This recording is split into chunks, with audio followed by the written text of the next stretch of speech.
Now, South Africa hosting the BRICS summit, the 10th annual summit kicking off at the Sandton Convention Centre tomorrow.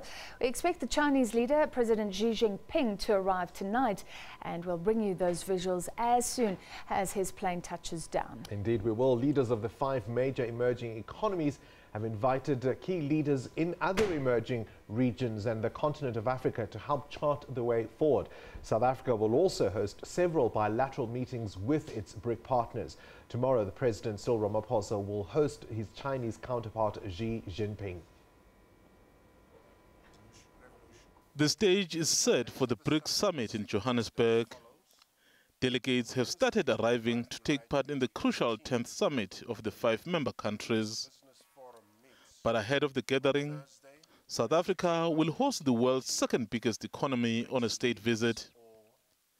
Relations between the two countries have grown rapidly in the past 20 years. We occasionally exchange state visits with countries that we have relations with. As you know, that in October we will be going to China as part of FOCAC.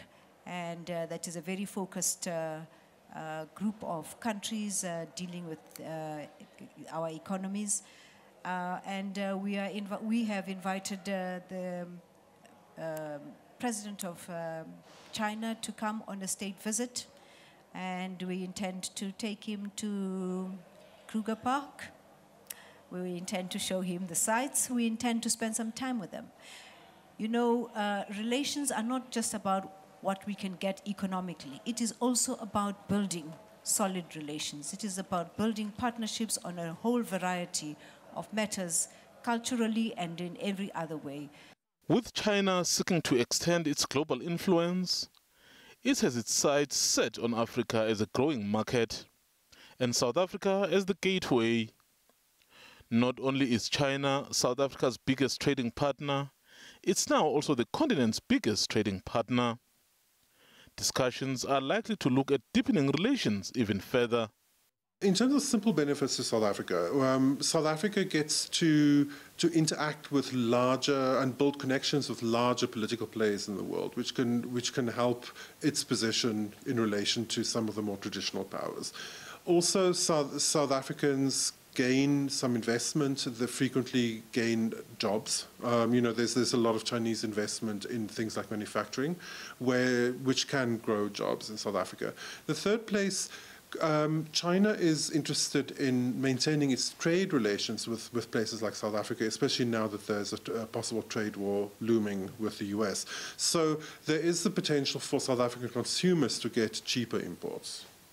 As leaders from across the world put their heads together, the country is also likely to use the event to bolster investment opportunities. Last week, President Cyril Ramaphosa raised $20 billion as he drums up support for his much-awaited investment conference later this year. The presence of BRICS leaders and other invited guests will be an opportune moment for the president. We will tirelessly work with our partners to implement our decisions and deepen the level of cooperation, not only intergovernmentally, but through other sectors, including business, civil society, youth, women, etc.